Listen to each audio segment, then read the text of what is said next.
Bonjour, bienvenue à toutes et à tous sur ce live PCH, prestation de compensation du handicap. Aujourd'hui, nous allons parler donc de cette aide particulière de la MDPH, qui est souvent une aide méconnue, qui fait un petit peu peur. C'est souvent le cas quand on ne connaît pas les choses. Donc c'est important de vous expliquer un petit peu en quoi ça consiste, comment on l'obtient, etc. pour que vous puissiez tout connaître, tout savoir et être plus sûr de vos choix. Nous allons accueillir également Marcia, qui est une super maman et qui a créé l'accompagnement endoscopique qui permet de vous accompagner à domicile dans la Vendée et qui ouvre également une antenne Léa sur place en Vendée.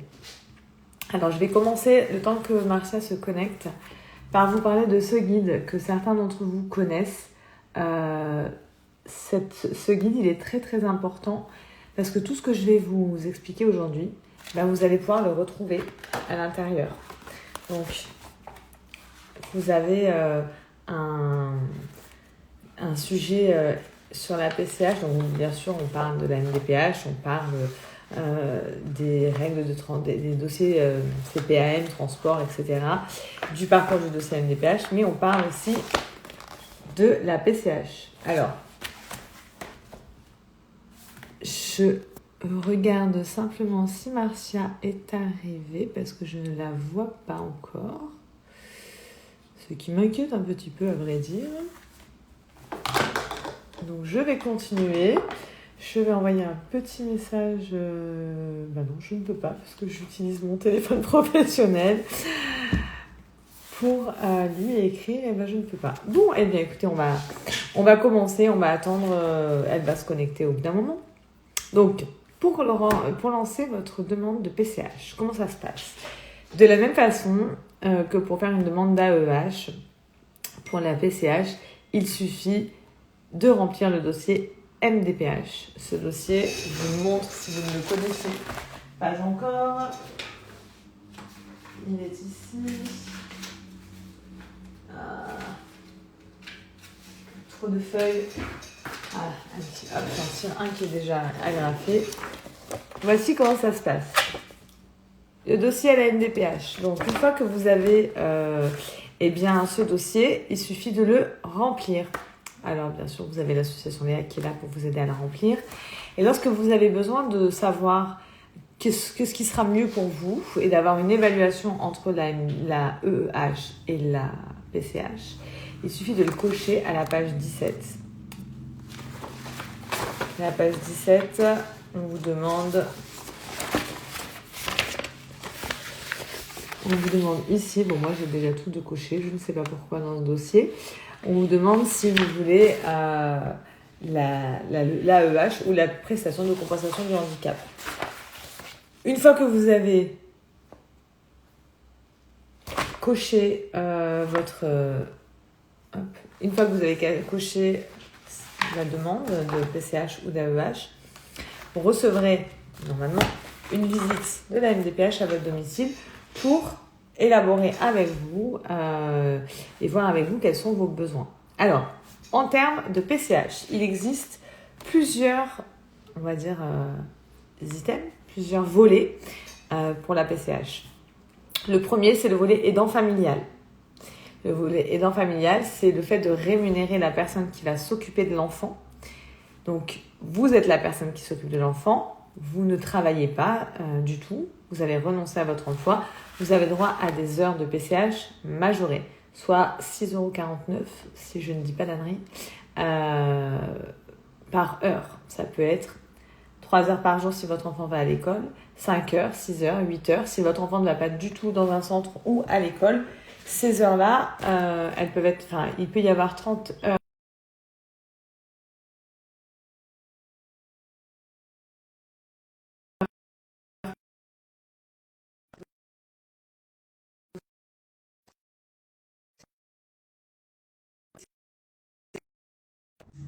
Est-ce que ça fonctionne ? Oui, ça a l'air.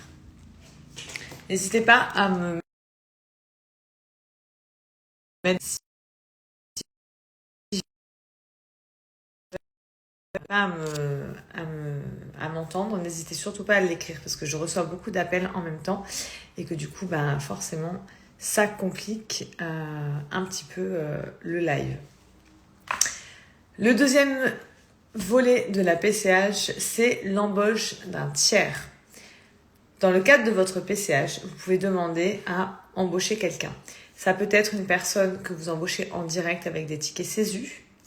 Les tickets CESU, ça vous aidera à déclarer les charges et déclarer votre salarié pour qu'il puisse avoir le droit à la sécurité sociale, etc.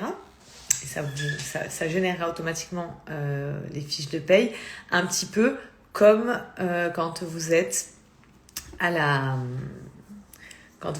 page emploi, quand vous embauchez une assistante maternelle, c'est un petit peu le même système.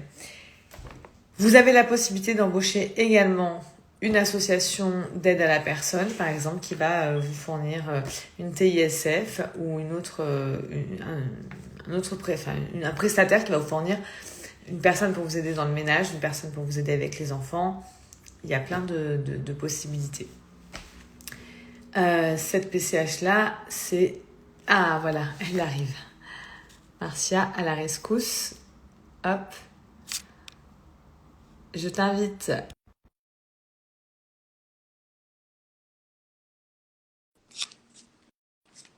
Et voilà, vous voyez, je parle de prestataire et Marcia arrive.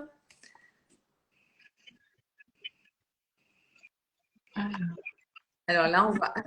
Ah, ça y est, on te voit, salut. Salut, bonjour, désolée du retard. Pas de souci, j'étais justement en train de parler de Oui, la PCH, du volet ok. PCH, prestataire, embauche d'un prestataire. Donc, tu vois, c'est fluide. Tu arrives à ce moment-là pour pouvoir expliquer un petit peu comment ça se passe, ce volet-là, comment on fait.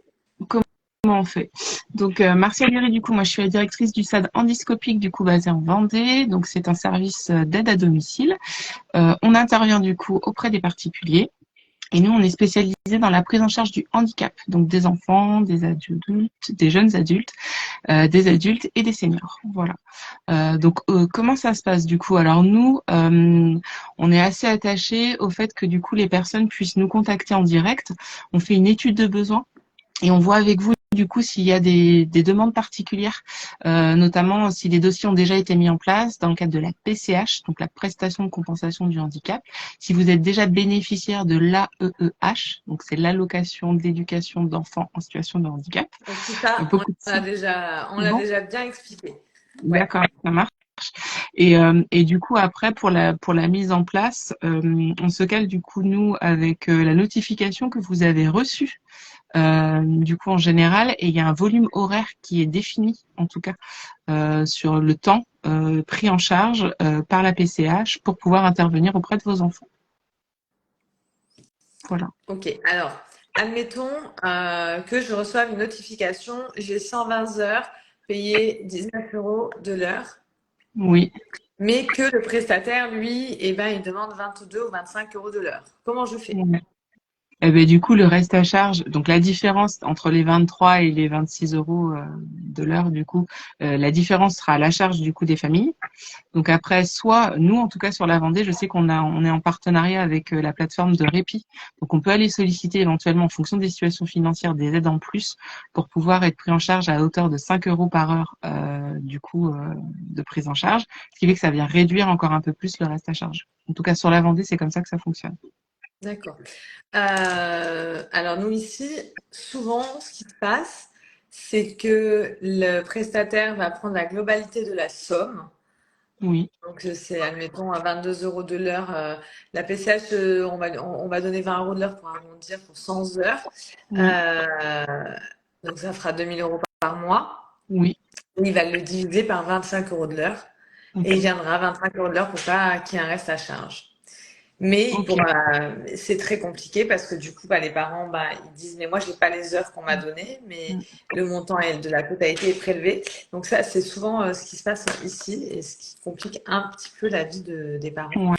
Euh, Oui. Je suis face à ce cas-là. Enfin, ouais. chez moi, ouais, ici en Vendée, c'est aussi comme ça des fois sur des familles où il y a des restes à charge qui restent énormes, sachant que, alors on essaye de faire bouger les choses, mais ça reste encore, j'ai envie de dire, compliqué. Alors pour moi, ça reste assez impossible à entendre parce que je suis aussi maman d'une enfant en situation de handicap, donc je sais quels sont les besoins et du coup on essaye de trouver des solutions quoi. Mais en même temps, nous derrière en tant que structure, ce que nous renvoie souvent la CAF ou même la MDPH, des fois on peut jouer aussi avec la CAF si les parents ont des horaires atypiques. On arrive à avoir des compléments au niveau des prises en charge, notamment pour les parents. Donc on arrive à équilibrer un peu ça. Mm. Alors, moi, ce que j'essaie de faire à mon niveau de ce côté-là, c'est aller voir le ministre bientôt là pour expliquer que en fait, c'est pas le vrai coût de la vie de payer. Ouais. Quand on demande à un prestataire, c'est forcément un prix minimum et que le PCH est souvent très en dessous de ce prix-là. Et ça fait des gros restes à charge à des familles qui déjà ne travaillent pas et sont aidants de leurs enfants. Et c'est vrai que pour l'instant, c'est difficile, ça n'avance pas beaucoup. Donc j'espère pouvoir faire avancer ça et changer ça bientôt. Mais c'est un vrai sujet de société. De même, donc sans comment on appelle ça, sans je perds mes mots aujourd'hui. Bref, la suite dans la PCH, sans transition. Oui. Les problèmes de tarifs sont également récurrents quand on a besoin de matériel. Donc, Oui. dans les volets de la PCH, donc là, j'en étais au volet PCH prestataire. J'ai fait le volet embauche d'un tiers déjà précédemment et le volet aidant familial. Dans la PCH, il existe donc le volet achat de matériel qui est assez limité puisque en général, on va vous donner 10 000 euros sur 10 ans, sur 6 ans. Et c'est très limitant parce que les enfants ils grandissent et que il y a 6 ans votre enfant il avait 3 ans, maintenant il en a 10.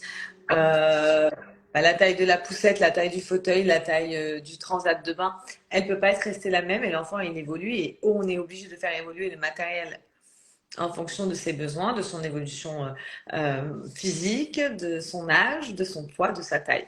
Et ça, c'est aussi quelque chose qui est assez injuste parce que ça n'a pas été créé initialement pour les enfants. C'est quelque chose qui avait été créé initialement dans la PCH pour les papis et les mamies ou les adultes. Et forcément, quand on est adulte, on a moins besoin de matériel. Le matériel coûte moins cher. Il est souvent plus facilement pris en charge que pour les enfants. Pour les enfants, je fais encore les transats de bain splashy, j'en ai fait 2 demandes hier où la prise en charge, elle est ridicule. Le matériel coûte 700 euros et je crois que la Sécu paye 100 euros, quelque chose comme ça. Enfin, c'est ridicule et les MDPH, elles ne payent pas grand-chose dessus.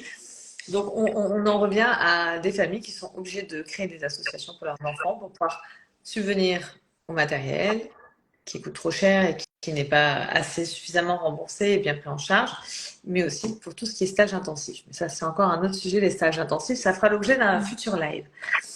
Dans cette PCH, donc quand vous faites cette demande de matériel, vous devez, dans votre dossier, joindre des devis. Des devis, moi, je joins toujours un bilan ergothérapeute qui va essayer d'expliquer pourquoi l'enfant a besoin de tel ou tel matériel, quels vont être les bénéfices du matériel pour votre enfant. En général, vous êtes recontacté par l'ergo de la MDPH, ce qui arrive qu'une fois sur deux, qui va elle aussi soit venir à domicile regarder quel matériel, si le matériel que vous avez choisi peut convenir ou s'il y a besoin d'un autre matériel, parce que des fois, elles s'y connaissent un petit peu, pas toujours malheureusement, mais des fois elles s'y connaissent un petit peu et elles vous disent mais regardez par rapport à votre entrée à la cuisine, là où vous voulez faire manger votre enfant, il y a peut-être la chaise Madita, nanana, qui pourrait être mieux. Ah bon. Et là, des fois, on a des surprises. Comme on a des surprises quand certains appareilleurs vous disent non, non, mais ne prenez pas la poussette qui est le numéro 1 qui est remboursée entièrement. Elle est beaucoup trop lourde, elle pèse 40 kilos. Et moi, j'ai handipré derrière et les parents viennent essayer les poussettes qui ne pèsent absolument pas 40 kilos. La maman essaie et me dit, mais en fait, elle est très bien cette poussette, pourquoi on n'a pas voulu me la faire essayer? Parce qu'elle est remboursée et qu'on préfère laisser du reste à charge aux familles. Donc, il faut aussi se méfier. On a certains revendeurs qui sont pas très très honnêtes. Moi, j'en connais plein des super honnêtes, heureusement. On travaille avec quasiment toujours les mêmes à l'association. Mais il faut aussi vous méfier. N'hésitez pas à demander des avis supplémentaires, des devis supplémentaires, parce que ça ne peut pas être mauvais d'avoir plusieurs avis et plusieurs devis. Ça peut être que bon pour votre dossier. En plus, ça montrera à la MDPH que vous avez fait de la démarche, que vous avez fait de la recherche et que vous savez ce que vous voulez et que vous le voulez à tel endroit parce que c'est mieux, moins cher, plus cher en fonction de ce qu'on vous propose. Marcia, par rapport au matériel, toi en tant que maman? Ben moi après j'ai eu beaucoup besoin pour ma fille quand elle était petite. Aujourd'hui elle a 13 ans donc du coup j'ai moins de besoins ou en tout cas comme ça, je vais pas dire qu'elle a atteint sa croissance adulte, mais bon elle a déjà bien poussé parce que moi je fais déjà 1,80 m, elle fait quasiment ma taille donc du coup je Ah pense ouais. que bon on est assez ouais fait partie des grands, donc du coup elle a moins de besoins en tout cas aujourd'hui. Mais c'est vrai que dans le dossier PCH, ouais, on peut aussi demander les aménagements par rapport au logement. Ouais. Enfin, la PCH prend aussi en compte ça. Donc après, il y a forcément des volumes, j'ai envie de dire, de définis. Je crois que c'est 10 000 euros C'est maximum ça, sur 10 ans, je crois, c'est ça. d'étalé. Il y a l'aide humaine, ça je crois que tu en as parlé. Il y a le Ouais. coût des transports aussi. Moi souvent je dis aux Ah parents oui. quand il y a des prix de charge. Ouais, tu veux en parler ou pas, Jessica? On va Ouais. en parler. On va Ouais. déjà approfondir ce que tu viens de dire, Mm. l'aménagement du logement ou Oui. l'aménagement de la voiture. Et de la même façon que vous avez pu faire un devis et demander l'avis de votre ergo pour du matériel, lorsque vous avez besoin de faire une demande d'aménagement du logement, je vais prendre la dernière demande que j'ai faite il n'y a pas longtemps, on avait demandé un monte-escalier pour un jeune homme. Eh bien, c'est toujours pareil. Deux devis, le passage de l'ergo si vous avez une ergo et le passage en général, ça passe toujours pour ce genre de demande. Ils envoient, la MDPH envoie une ergo à domicile. Ou si votre ergo, elle a bien fait le job avec des photos, des plans et que tout est bien ficelé, il suffit qu'elle vérifie votre dossier et en général, ça passe. Ce que disait Marcia est totalement vrai. C'est à peu près 10 000 euros sur 10 ans pour un aménagement de voiture ou de logement. Dans dans les autres volets de la PCH, vous avez aussi la PCH aide animalière. Ah non, attendez, j'ai oublié de vous dire que pour le véhicule, la MDPH ne prendra pas en charge l'achat du véhicule, mais bien la mise je ne vais pas dire aux normes, mais la mise en route du handicap dans votre voiture. C'est-à-dire que si vous devez enlever un siège pour pouvoir mettre une rampe et monter le fauteuil, avec ce qu'il faut pour l'attacher dans la voiture. Si vous devez mettre une rampe qui remonte, si vous devez mettre un monte fauteuil roulant, parce que ça existe, un système qui vient prendre votre fauteuil et qui le déplace et qui le rentre dans la voiture. Si vous devez mettre des commandes au volant, parce que vous devez conduire votre voiture ou votre enfant ado doit passer son permis, etc. Et ben tout ça, ce sont des choses qu'on peut demander à la MDPH. Pareil, on reste limité. Donc, mon conseil, c'est de ne pas prendre une voiture trop vieille, avec trop de kilomètres et trop vétuste. Parce que si vous devez en changer dans 3 4 ans, vous aurez du mal à trouver une aide financière pour faire de nouveau les aménagements nécessaires. L'aide animalière maintenant. Tu voulais rajouter un truc peut-être, Marcia? Non, non, c'est bon. Tout ce que tu as dit, je valide. Ouais. Il existe aussi donc l'aide animalière. Ouais. C'est important de le savoir parce que quand on a un enfant, par exemple, atteint de troubles autistiques, eh bien, on se dit toujours non, mais un chien, c'est pour les enfants aveugles, les personnes aveugles. Pas du tout. Il existe des chiens d'éveil qui font des merveilles avec les enfants PSA, par exemple, avec les enfants polyhandicapés également, parce que ce sont des chiens qui sont éduqués, qui apprennent à aller ramasser un jouet au sol, qui vont détecter si votre enfant fait une crise d'épilepsie et aller avertir. Il y a plein de possibilités. Hop. Et du coup, ces chiens-là, c'est une demande particulière que vous pouvez faire à Andy Chien ou à d'autres associations qui se chargent de former les chiens. Donc, bien sûr, c'est un coût. Ce coût-là, il peut être supporté par la MDPH. Mais surtout, il faut bien réfléchir avant de prendre un chien, parce qu'on est en pleine période estivale et que je vois de partout des chiens abandonnés, maltraités. Voilà. Si vous devez prendre un handi chien, C'est un engagement sur au moins 15 ans auquel il faut vraiment penser, réfléchir, l'aménagement de la maison, l'aménagement de ses toilettes, parce qu'un handi-chien va faire ses besoins toujours au même endroit, mais il faut qu'il y ait un aménagement, le nettoyage, etc. Donc tout ça, c'est vraiment quelque chose à bien réfléchir. Et ensuite, on parlait donc du surcoût de transport. Ouais. Alors, les transports dans le handicap, vous avez la CPM qui va prendre en charge les frais de transport, type je vais chez la kiné 2 fois par semaine, je vais chez l'orthophoniste, je vais chez l'orthoptiste. Mais pour tous les autres frais, je vais chez l'ergothérapeute. Oh, l'ergothérapeute n'est pas prise en charge par la sécurité sociale. Donc le transport ne le sera pas non plus. Qu'est-ce qu'on fait lorsqu'on fait un dossier MDPH? Alors vous avez sur une des pages le tableau des frais, ici. Et ce tableau, il fait que 3 lignes, bizarrement. Alors qu'en général, quand on a un enfant en situation de handicap, c'est pas 3 qu'il nous faut, mais 10. Hein, soyons très honnêtes, au minimum. Donc l'association Léa, elle peut vous faire parvenir les tableaux. Nous, on a créé des tableaux qui sont beaucoup plus faciles à remplir, simples. Vous pouvez mettre en annexe. Et dans ces tableaux, c'est le moment où vous pouvez demander ce que disait Marcia tout à l'heure, le surcoût de transport. Vous allez chez l'ergothérapeute, toutes les semaines, il y a 25 km aller, 25 km retour. Ça fait 50 km 45 fois dans l'année, parce que c'est en moyenne, c'est ce qu'on fait quand on va chez un thérapeute toutes les semaines. Si on enlève les vacances, etc.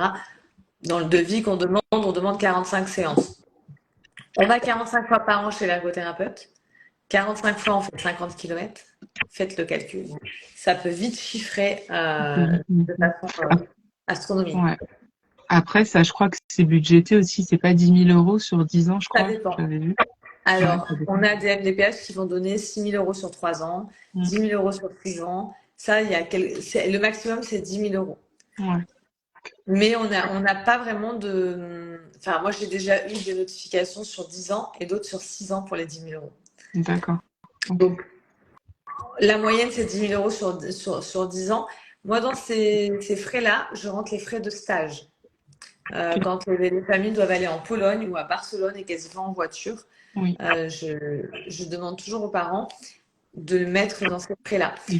Et du coup, dans ta région, ça s'est validé? Enfin, la MDPH a pu valider ça, des demandes Alors, comme c'est ça? pas la MDPH. Une fois que la MDPH, elle nous donne ce surcoût de transport que toutes les MDPH de France ne donnent pas. Celle du Var, par exemple, elle ne le donne pas. Celle du 06, elle le donne. Celle du 13, elle le...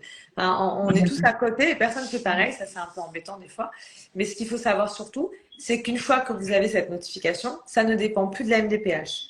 C'est le département, de même que vos heures d'aidant, la déclaration de votre prestataire, la déclaration de votre embauche d'aide humaine, ça va partir au département. Donc, une fois que vous faites vos frais, admettons, vous allez chez l'ergo tout le mois, vous allez chez Sentis à Barcelone, vous faites votre note de frais que vous envoyez au département et le département vous règle votre note de frais. Idem pour les couches. Quand on a dans la PCH les 100 euros de couche, donc 100 euros, c'est le maximum qu'on peut obtenir dans la PCH pour les couches, eh bien, c'est au département qu'il faut envoyer ces frais-là. Ou encore, ce qui arrive de temps en temps, j'ai des fois eu, peut-être dans presque 12 ans de carrière dans le milieu social, j'ai souvent eu les couches, etc. Mais j'ai eu 2-3 fois à peu près les notifications qui disent si vous êtes chez l'ergothérapeute, vous donnez vos factures d'ergothérapeute et on vous rembourse l'ergo. D'accord. Vous envoyez vos factures d'ergo et on vous rembourse. Voilà, mais c'est rare. Alors j'ai vu qu'il y avait une question. Si on part au CAMS 3 fois par semaine, alors le CAMS doit vous donner ce qu'on appelle s'il y a moins de 25 km, il doit vous donner un bon de transport en série. Vous devez remplir les jours où vous y êtes allé, vous faites rembourser par la sécurité sociale. Parce que le CAMS, c'est pris en charge par la sécurité sociale, donc les transports inhérents à ce déplacement-là sont pris en charge également. Et je crois que je vous ai fait le tour. Je reprends mon petit guide. Aide humaine, aide technique, aménagement, logement, véhicule, surcoût transport, des charges spécifiques exceptionnelles liées au handicap. Donc ça, c'est les couches et ça peut être les frais d'ergo, etc. C'est pas beaucoup 100 € de couche. Bah ouais, je sais. Il n'y a rien qui est beaucoup en fait. C'est ça. Surtout avec les augmentations actuelles, il n'y a rien qui est beaucoup. Après, si ça dépasse, si ça dépasse 100 € par mois, nous, à l'association Léa, ce qu'on fait, c'est des demandes d'aide exceptionnelle à la sécurité sociale qui peuvent être versées à votre prestataire qui vous vend les couches directement. Ça vous évite ça vous évite de faire cette démarche-là. Mais voilà, c'est à MSA ou à la sécurité sociale, demande d'aide exceptionnelle. Vous le trouvez sur leur site internet. Et après, si vous avez besoin, on le remplit ensemble sans problème. Est-ce qu'il y avait d'autres questions?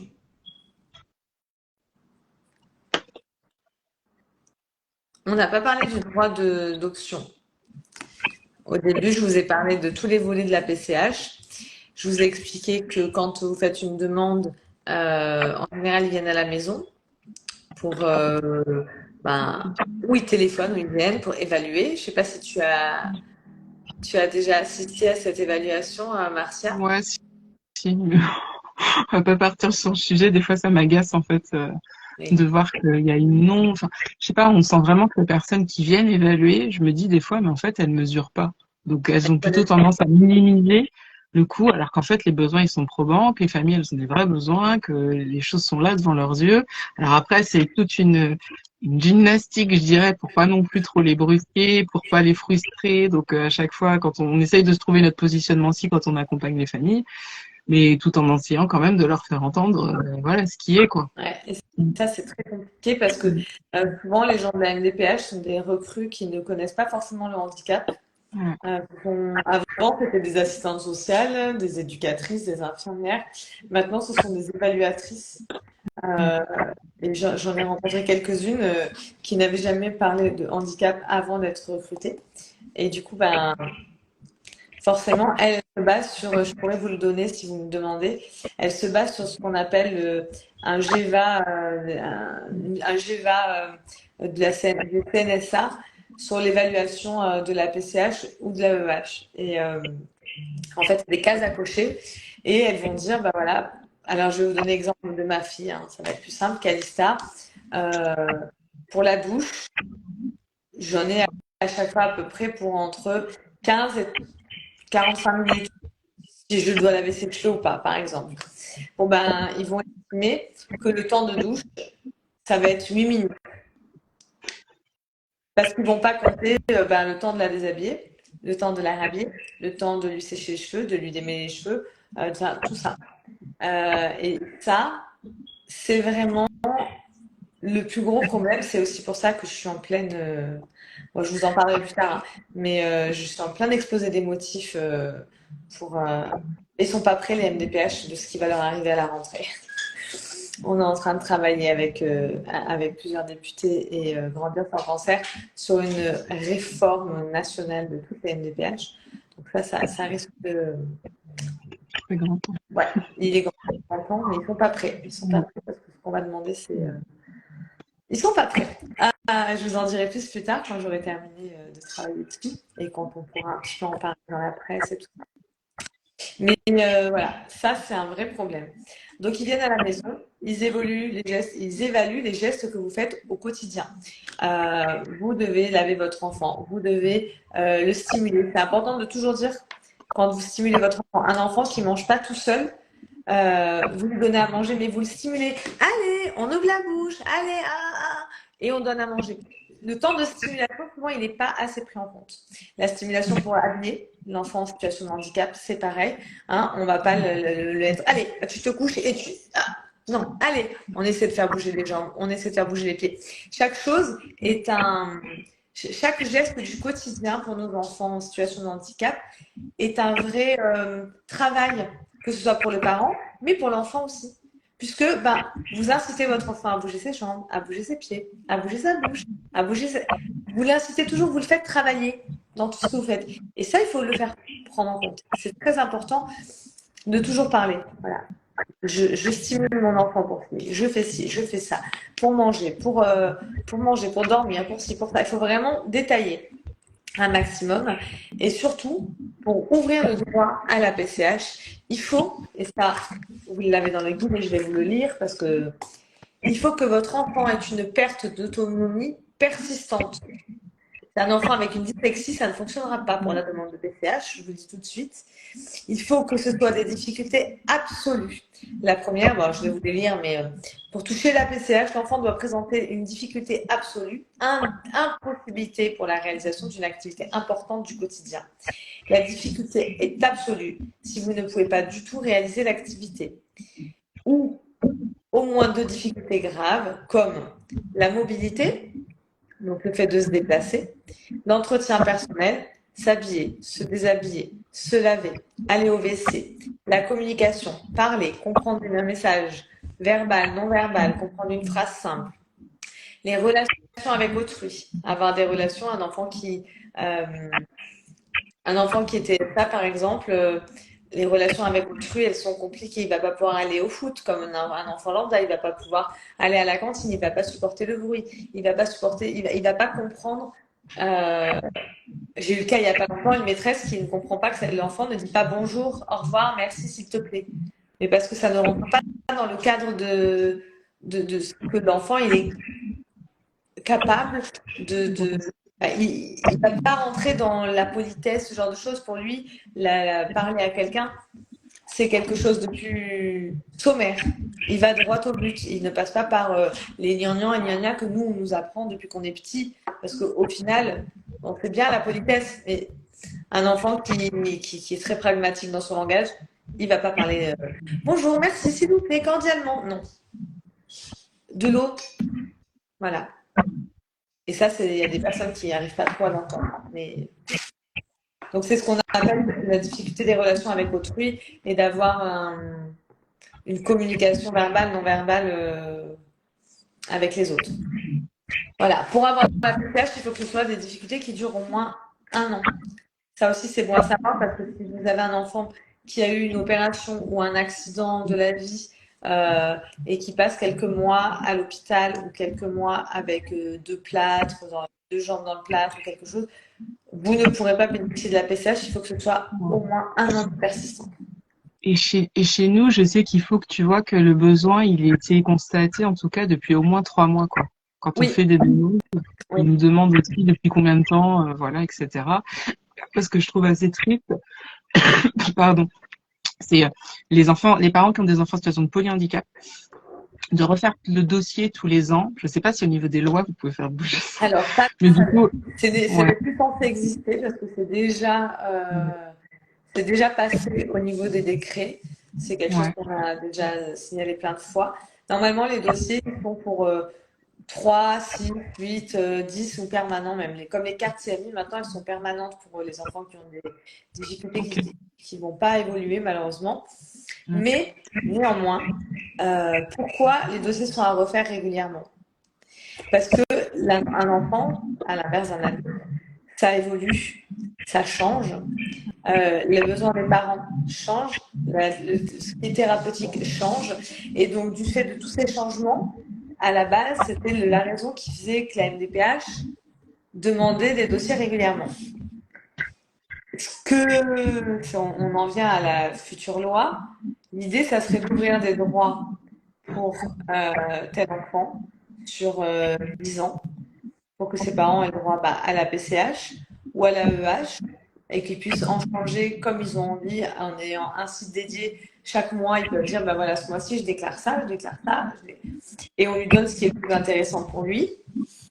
Demain, vous réalisez votre activité, vous envoyez un mail avec le papier de votre employeur, comme quoi vous réduisez votre activité et vous le déclarez, pas besoin de refaire un dossier. Vous envoyez votre GVASCO, vous devez faire bouger vos heures d'AESH.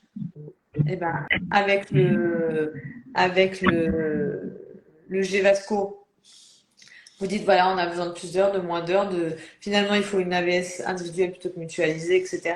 Le RH pourrait très bien le valider pour éviter que ça passe en commission, etc. Il y a beaucoup de choses qui pourraient faire gagner du temps, et donc le temps c'est de l'argent, à tout le monde.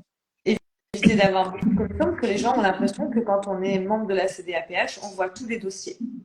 Et moi, je suis membre de la CDAPH, je siège 2 fois par mois, et je vous garantis que je ne vois les dossiers que des personnes qui ont demandé à rencontrer les membres de la CDAPH, à être reçus.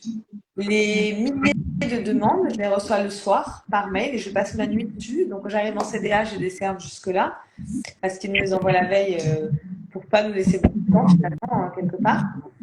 Donc, la veille, je ne reçois pas, je passe ma nuit à regarder les dossiers de mes familles, d'autres dossiers où je me dis pourquoi c'est refusé, quels sont les. Et je demande à faire sortir certains dossiers, parce que je ne comprends pas. En général, les dossiers acceptés, je ne les fais pas ressortir, mais les dossiers refusés, que ce soit moi, Françoise ou Karine, à la CDAPH du 06, on a tendance à en faire. Mais il faut vraiment savoir que si vous voulez obtenir tout ce dont vous avez besoin, vous demandez à venir à la CDA. C'est la formule magique. Moi, le PPC ne me convient pas ce que vous m'avez envoyé. Je veux être entendue à la CDAPH. Voilà, c'est la phrase magique. Je me dis vraiment. Est-ce qu'il y avait des questions sur la PCA? Il y a une dame qui dit qu'il y a un bruit de fond. Alors, je ne sais pas si tu entends. Ah non, j'entends pas. Par contre, oui, une fois que vous recevez une fois qu'on est venu faire l'évaluation, vous allez recevoir chez vous un droit d'option. On va vous envoyer un truc qui fait 6 pages. Où on va vous dire, alors, vous pouvez avoir l'AEA plus le complément 4, plus... en général, il n'y a pas beaucoup de plus avec l'AEH. Ou bien la PCH avec ça, ou bien vous pouvez cumuler ça, comme ci, comme ça. Quand c'est ça, surtout, n'hésitez pas à nous appeler. Nous, on a l'habitude de ces dossiers et on vous aide à faire votre choix. Bien sûr, c'est plus facile de la dernière fois quand on a fait le dossier avec vous. Ne restez pas seul avec vos dossiers. Vraiment, je le dis, je le redis, ne restez pas seul avec vos dossiers. Alors, la PCH en fonction de l'âge, avant, ça l'était. Ça l'est de moins en moins. Parce qu'il faut pouvoir prouver que votre enfant, en fonction de son âge, par exemple, pour un bébé, c'est très difficile à la PCH, selon les départements. Je le répète, dans le 06, on donne la PCH au bébé sans problème. Il y a des départements comme dans le Var où on estime qu'un bébé, il a besoin de ses parents, qu'ils soient handicapés ou pas. Voilà. Pour eux, c'est ce qu'ils estiment. Donc, partant de là, il y a certains départements, en effet, où il est plus difficile d'avoir une PCH en fonction de l'âge. Mais après, ça reste de toute façon avant les 20 ans, quoi, de l'enfant. Oui, avant, même après, une fois qu'il y a le volet adulte, on peut toujours demander une PCH pour les dents. Il y a une question. Ma MDPH m'oriente pas vers la bonne Ulysse, contrairement à ce que les médecins de mon fils recommandent. J'ai été reçue par la CDAPH, décision que je conteste encore, recours en cours. Alors, des fois, on pense qu'on a affaire à la bonne Ulysse. Moi, je vous encourage à aller d'abord visiter l'Ulysse que vous voulez et l'Ulysse qu'on vous oriente, dans laquelle on vous oriente. Après, il y a une dame qui disait que du coup, c'était un parcours. Le parcours MDPH était épuisant et elle demandait comment faire. Du coup, après, il n'y a pas trop de solutions de faire autrement.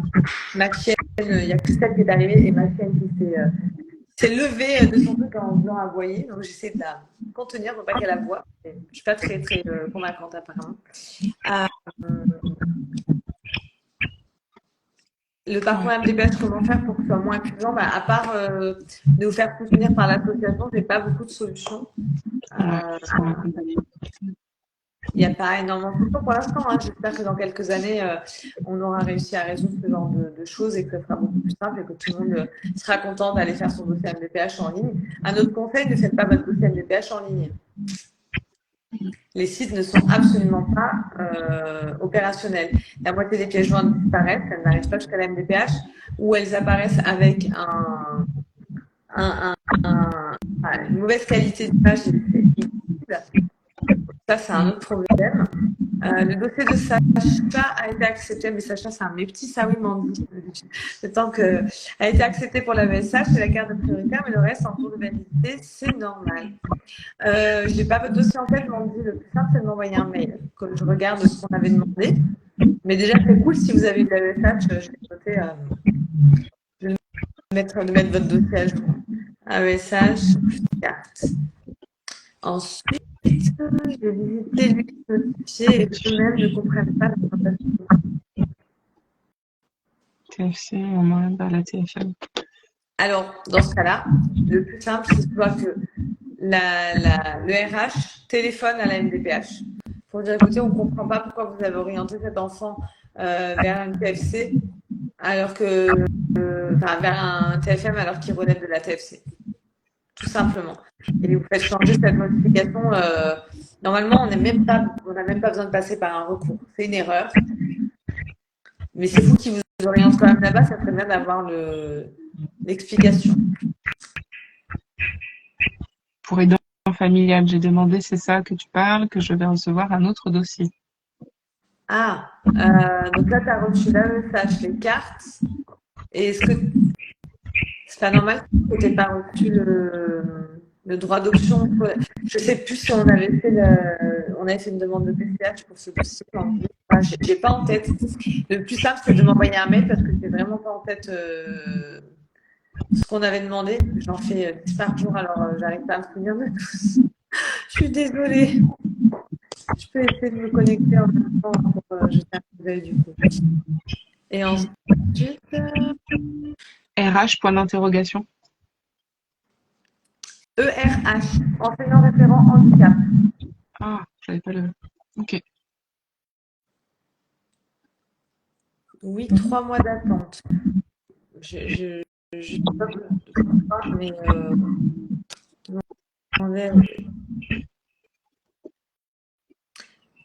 ah, d'accord, ok, j'ai compris. Alors, tu as demandé pour les dents familiales. Je vais recevoir un autre dossier. Normalement, tu aurais déjà dû le recevoir. Normalement, quand on fait cette demande PCH et AEH comparatif, on est censé recevoir une visite à la maison qui doit nous dire, on va évaluer de combien d'heures de PCH vous avez besoin. Si tu n'as pas reçu ça, on dit, c'est qu'il y a un sous-taille et qu'ils n'ont pas percuté. Alors, il y a Eva qui voulait participer. Je vais l'accepter. Peut-être qu'elle avait des questions. Ouais. Et Mandy dit qu'elle t'envoie un mail, du coup, Jessica. Ah, bah, super. Coucou Eva. Ouais. Coucou. Ça va? Oui, toi? Je viens de voir que tu avais fait une demande de participation. Ben ouais, je t'écoutais. C'est forcément intéressant et puis il y a des tas de choses que je connais pas non plus, donc ça peut apporter aussi pour d'autres. On n'avait pas fait une demande de PCH pour Raph? Non, il a l'AEH, lui. Ah oui, c'est vrai. Oui, il a l'AEH et puis là, il me relance parce qu'on attend la restitution du bilan de la neuropsy pour le matériel adapté et puis ce qu'il a depuis toujours. Ouais, j'en suis encore là. C'est fatigant là quand même. Parce que ça fait un moment cette histoire de bilan là. Oui, moi j'avais envoyé le dossier en février, puis ils m'ont renvoyé en fait le papier que au mois de mai ou juin, je crois. Peut-être tu peux envoyer un certificat de l'oncologue, comme quoi c'est pas forcément trop le moment de l'envoyer chez des neuropathies, des choses comme ça. Avec la plasmide, tu peux peut-être jouer un peu là-dessus pour qu'ils te foutent un peu la paix. J'ai fait faire le bilan, on l'a fait en visio sur 5 mois. Et du coup, là, j'attends juste la restitution et pourtant, ils sont au courant de la situation. Mais t'as l'impression qu'ils n'entendent pas, en fait. Ouais, alors toi, c'est l'MDPH du 01. Ouais. S'il y a quelqu'un de l'MDPH du 01, on aimerait bien que quelqu'un nous facilite un peu la vie. Ouais. Surtout quand on a des enfants comme Raphaël. Voilà. Ou comme Gabi. Oui. Gabi aussi, oui. Elle va comment, Gabi, d'ailleurs? Écoute, ça va. Là, elle a terminé sa radiothérapie. L'essai clinique est toujours en cours. Elle a juste pris conscience que elle serait pas éternelle. On a beaucoup discuté l'autre jour, là, que toutes les deux. Je lui ai demandé ce qu'elle avait compris. Je lui ai demandé si les médecins lui avaient parlé, ce qu'elle avait compris, et puis elle s'est effondrée. Ouais, oui. Et du coup, là, pendant plusieurs jours, ça a été un peu difficile. Sa maman m'a dit, mais là, ça va. Elle a plus le moral. Je pense de prendre conscience et puis de le verbaliser, ça lui a fait du bien aussi. Oui, oui. Le problème, c'est qu'elle risque d'aller regarder à tout moment sur Internet, de toute façon. Elle est allée voir sur Internet. C'était sûr, hein, Aussi. les ados, ils ont Internet au bout des doigts maintenant. Donc, quand tu leur diagnostiques des maladies aussi graves, C'est ça. on ne peut pas s'attendre à ce qu'ils ne sachent pas mieux que nous, même. C'est ça. Mais écoute, moi, à mon niveau, j'essaie de les accompagner au mieux voilà, tu vois, on est enfin, dans le coin, en étant dans le coin, par rapport à ce que je connais, l'art-thérapie, quand on va aller à choper les bons numéros, etc., ce qu'on peut faire à côté. Et d'ailleurs, je voulais t'en parler, mais je crois que Pierre et Vacances, dans le coin ou dans le Jura, il y a des petits, peut-être des petits centres si tu veux organiser. Eh ben, on est avec Julie, on est sur le coup déjà d'essayer de trouver. En fait, c'est pas le problème de trouver le centre, c'est le problème de trouver l'équipe qui veut bien. Ah, ouais. Donc on est sur le coup depuis un petit moment. Là, tu vois, on a l'équipe de Biarritz qui s'est engagée, on a l'équipe du Rouet en Ardèche. C'est pas très loin l'Ardèche de chez toi. Ouais, je pense qu'il faut 2-3 heures, 2-3 heures. Eh ben, ça serait pas mal avec Gabi de venir, Raph et Gabi de venir en Ardèche le 3 septembre et le 10 septembre. On en a 2. On pourrait voir pour obtenir des nuitées pour rester le week-end, tu vois. Ouais, bah le 10 peut-être, parce que le 3, il y a la rentrée juste après, puis lui, il est à l'hôpital après. Donc, Eh ben, ça vaudrait je vais lui en parler. de voir avec Raph, voir avec Gab et tu reviens vers Julie. C'est Julie qui va le 10. Moi, j'y serai le 3 et c'est Julie qui y sera le 10. Ah bah super. Voilà, donc ça peut être cool. On peut essayer de vous trouver des nuitées et voilà. Et puis d'ailleurs, je le redis, mais pour toutes les familles adhérentes, on va faire un tirage au sort pour faire gagner 4 ou 5 séjours Pierre et Vacances. Ouais, j'avais vu, j'avais dit Ouais. positionner. Faut pas hésiter à prendre ou reprendre l'adhésion. Moi, j'avais repris l'adhésion parce que j'ai reçu le. Ouais, c'est un grand cadeau, c'est un très beau cadeau. Ah Toi, bah oui. toi qui as déjà bénéficié d'une semaine de séjour, tu peux même en parler parce que c'est. Oui. C'est Oui, j'en avais parlé, puis alors Mathéo, il est toujours en train de m'en reparler. C'était un chouette moment. De Cannes. Il me dit ah ouais, c'était trop bien. C'était un chouette moment. Et ben, Marcia, peut-être qu'on pourrait faire aussi ça dans ta future antenne Léa en Oui. Vendée, hein, organiser Avec des journées plaisir. comme ça. En plus, on a un Pierre et Vacances pas très très loin à Talmont-Saint-Hilaire. Ah, comment Bourgenais. Talmont-Saint-Hilaire, Bourgenais, le port Bourgenais. Écoute, Un village Pierre et Vacances. je le note, comme ça j'en parlerai à la prochaine réunion avec Julie et l'équipe Pierre et Vacances. Mais oui, carrément. Carrément. Bon, bah écoute. Et puis, si tu as besoin de porte-parole dans l'un, n'hésite pas aussi. Hein. Ah, mais je sais que je compte déjà sur toi.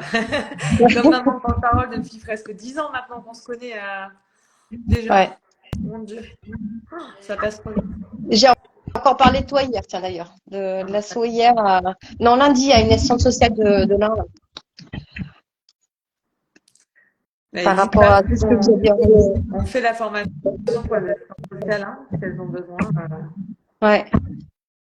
Ouais, bah, ils sont largués, hein, ils sont vraiment largués. Là, j'ai fait une demande, il y a un réseau qui s'appelle Saphir pour les enfants qui sont en fait en décrochage scolaire.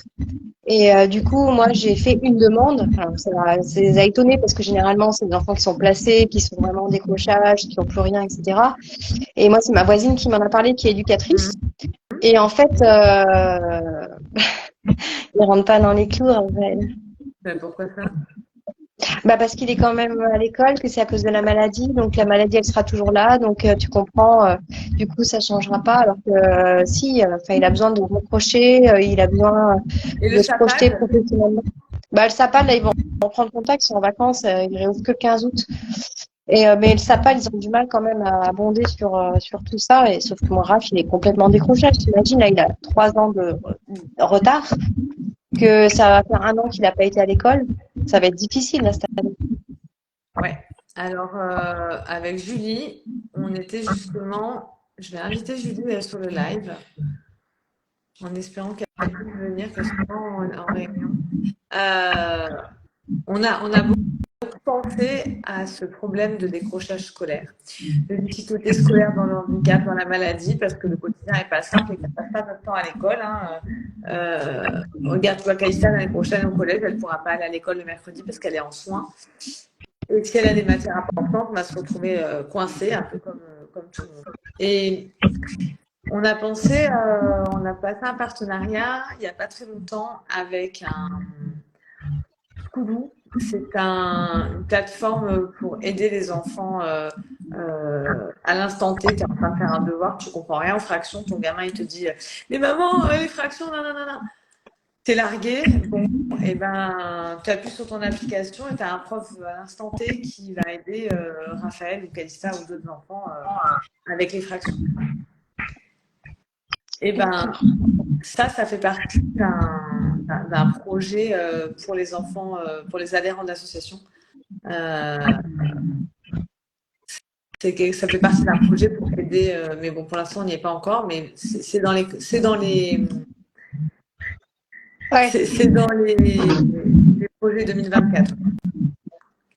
Ah, c'est chouette ça, parce que c'est vrai que c'est compliqué. Quand ils sont pas à l'école, quand ils sont pas bien, enfin quand ils sont pas à l'école, c'est souvent parce qu'ils sont en soins ou parce qu'ils sont pas bien. Du coup, ils sont fatigués et on leur demande de rattraper voilà, le retard et ça demande beaucoup d'investissement aussi. Et au bout d'un moment, ils peuvent pas tout tenir en fait. Et on a Fabien qui pose une question qui demande je ne comprends pas, quand on est hospitalisé, on n'a pas le droit d'avoir un coup de main pour étudier.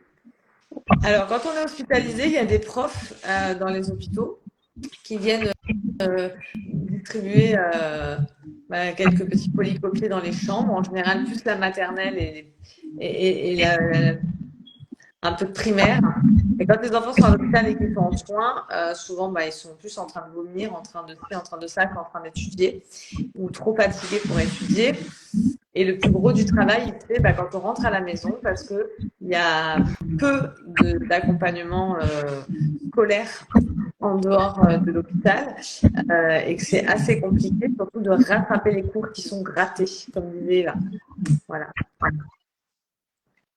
Ça existe dans certains hôpitaux, mais pas partout non plus. C'est ça. Mais pas tout le temps en province. En fait, c'est pareil dans tous les hôpitaux de France. Hein. C'est pas du tout ni la province ni Paris. À Paris, la problématique se pose également, même s'ils ont peut-être des fois plus de profs volontaires dans les hôpitaux.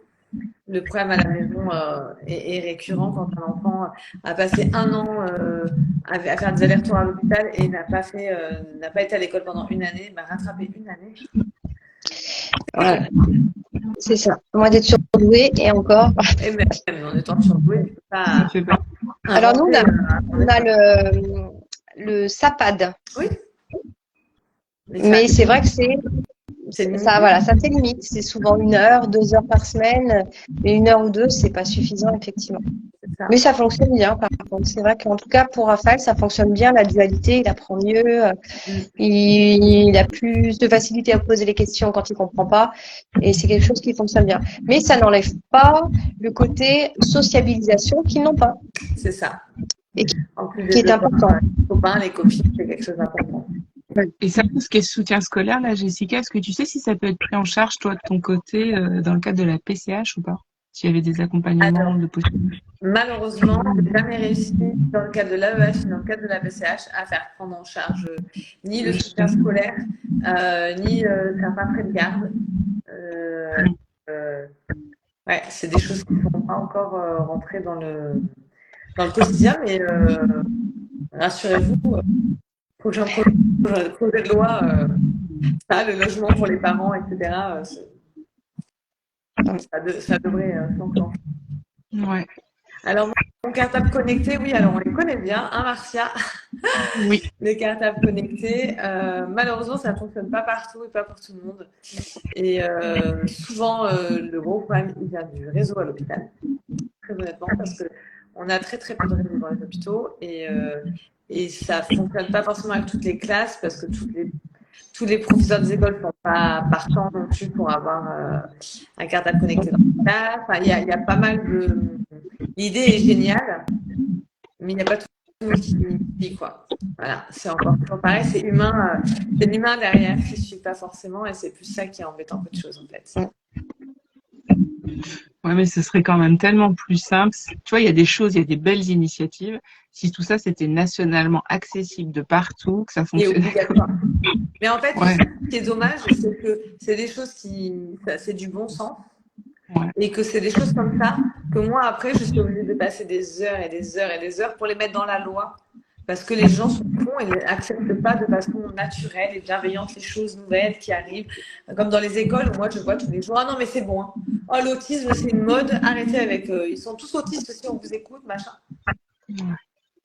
C'est pas une mode, en fait, c'est un diagnostic. Enfin, c'est juste qu'on essaie de l'inclusion. Vous ne les voyez pas, ces enfants, c'est pas une mode. Avant, on les voyait pas parce qu'ils n'allaient pas à l'école. Maintenant, on nous parle d'inclusion, on essaie de les faire aller à l'école. Forcément, vous savez, vous voyez plus en plus. C'est pas une histoire de mode, en fait. Et c'est compliqué de faire accepter ça régulièrement. Ouais, c'est un peu la bagarre, souvent. Mais bon, l'air de sourire, on reste en calme. C'est mignonne. C'est ça. Bon, les filles, il faut que je mette fin à ce live parce que sinon on va dépasser l'heure. Et puis surtout, il y a un rendez-vous avec une maman qui devrait arriver d'ici 4 minutes. Je vous remercie. Merci pour ton invitation. D'avoir été là. Du coup, je vous laisse cliquer sur la petite croix, comme ça je vais dire le mot de la fin. Merci d'avoir été là. Je rappelle du coup que Marcia, elle est directrice de Handiscopique, service d'accompagnement pour les personnes en situation de handicap en Vendée. Et que Eva, c'est une maman ambassadrice de l'asso depuis un paquet d'années maintenant, qui est maman d'un jeune homme extraordinaire qui s'appelle Raphaël d'ailleurs. Et Marcia aussi est maman d'un enfant en situation de handicap. Je vous remercie une fois d'avoir suivi ce live. Je vous rappelle que si vous avez la moindre question, vous pouvez envoyer un mail.